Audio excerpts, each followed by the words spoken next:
রাজশাহী বিশ্ববিদ্যালয় ছাত্র সংসদে নির্বাচন আগামী কয়েকদিন পরে।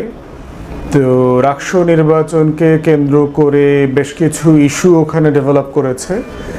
তার ভিতরে একটা কয়েকদিন আগে দেখলাম যে প্রথম বর্ষের ছেলেমেয়েরা যারা ভর্তি হয়েছে তারা ভোট দিতে পারবে কি পারবে না। পরবর্তীতে দেখলাম যে বিষয়টা রিজলভ হয়েছে। যে কোনো বিশ্ববিদ্যালয়ে যারা ছাত্র আইডি কার্ড পেয়ে গেছে, ক্লাস শুরু হয়ে গেছে, তাদেরকে ভোট দিতে না দেওয়াটা এটা কোনোভাবেই কোনো যৌক্তিক আচরণ বলে মনে হয়নি আর কি। যিনি আইডি কার্ড পেয়ে গেছেন বিশ্ববিদ্যালয়ে, তিনি বিশ্ববিদ্যালয়ের ছাত্র এবং শেষ না হওয়া পর্যন্ত উনি ভোটার হবেন। খুব বেসিক রুল আর কি। আর দ্বিতীয়ত হচ্ছে এখন যেটা আর একটা ইস্যু দেখলাম সেটা হচ্ছে পোষ্য কোঠা নিয়ে। বাংলাদেশে বিভিন্ন সরকারি, রাষ্ট্রায়ত্ত, আধা সরকারি প্রতিষ্ঠানে পোষ্য কোটা বিষয়ক ইস্যু আছে এবং রেলওয়েতে দেখবেন খুব বিখ্যাত এবং খুবই আলোচিত সমালোচিত একটা বিষয় বহু শত বছর ধরে চলে আসছে ব্রিটিশদের আমল থেকে। সেটা হচ্ছে যে এই পোষ্য কোঠা বংশ পরম্পরায় যারা রেলওয়েতে কর্মচারী ছিলেন, বিভিন্ন লেভেলে চাকরি করেছেন, তারা একটা প্রায়োরিটি পাবেন ওই কাজগুলোতে। যদি এই পরিমাণটা শতাংশটা এখন অনেক কমে গেছে এবং রেলওয়েতে আমরা দেখেছি যে দুর্নীতির একটা বড় কারণ হচ্ছিল এই পোষ্য কোঠা এবং তারা একটা পুরো বলয় তৈরি করে পরিবার থেকে আত্মীয় স্বজন, জেনারেশন আফটার জেনারেশন একটা পোষ্য কোঠার বলয় তৈরি হয়েছে।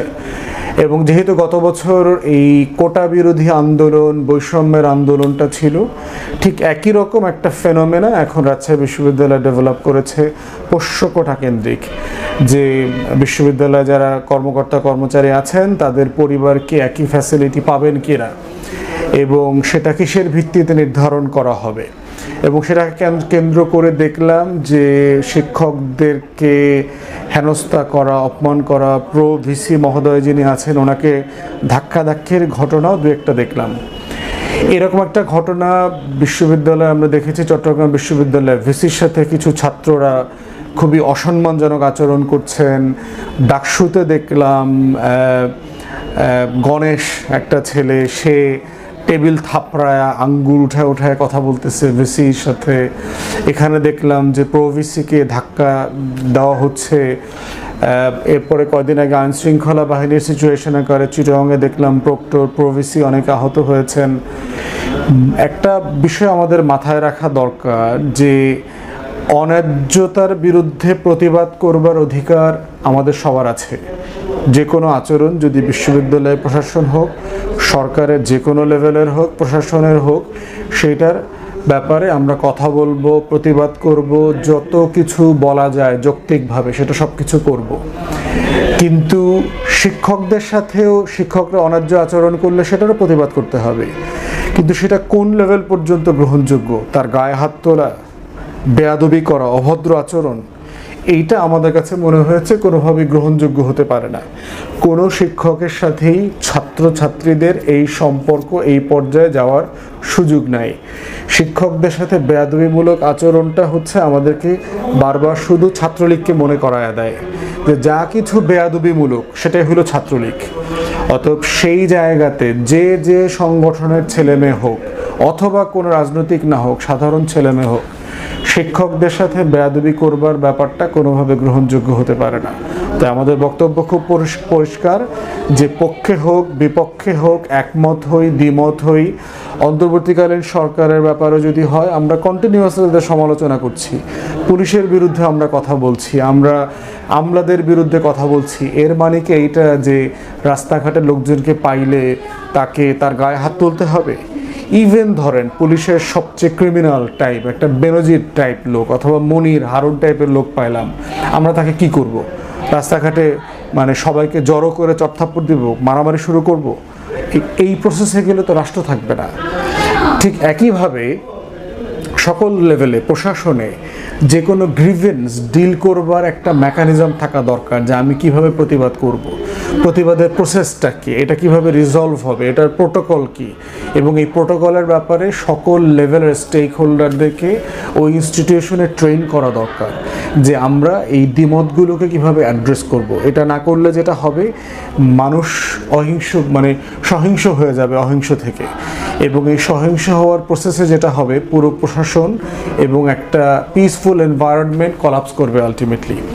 আবার একইভাবে দেখতে হবে যে এই পোষ্য কোটা রাখা না রাখার যে আন্দোলন, রাষ্ট্র নির্বাচনের 4-5 দিন 1 সপ্তাহ আগে এটা তোলার মানেটা কি? এটা কি কোনো একটা পক্ষ আসলে চেষ্টা করছে রাষ্ট্র নির্বাচনটাকে বানচাল করবার জন্য, যারা যে নাও জিততে পারে, নির্বাচনে ভালো করবে না, অথবা একটা ক্যাওস লাগায় দাও?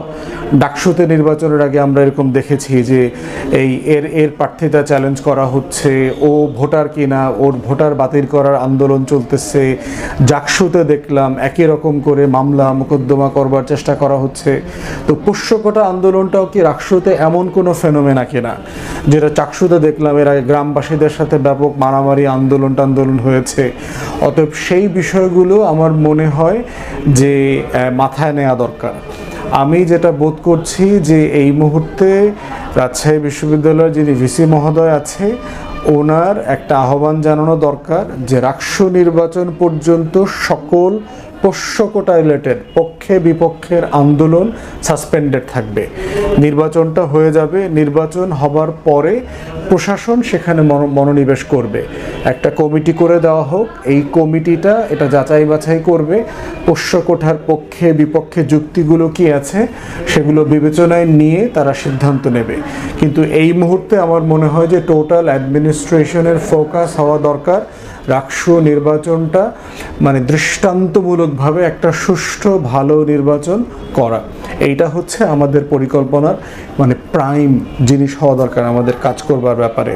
অন্য সব কিছু বিষয় আমরা যেটা অ্যাড্রেস করব, এটা সময় নিয়ে করা দরকার। আমাকে বিভিন্ন জায়গা থেকে ইতিমধ্যে জিজ্ঞেস করেছে যে আমি এটা নিয়ে কথা বলেছি, ওরা নিয়ে বলি নাই। দেখেন, প্রত্যেকটা বিষয় হয়তো চোখে পড়ে নাই, রাইটলি কথা বলার সুযোগ আসে নাই, অথবা সুযোগ পাইনি, অথবা বলেছি।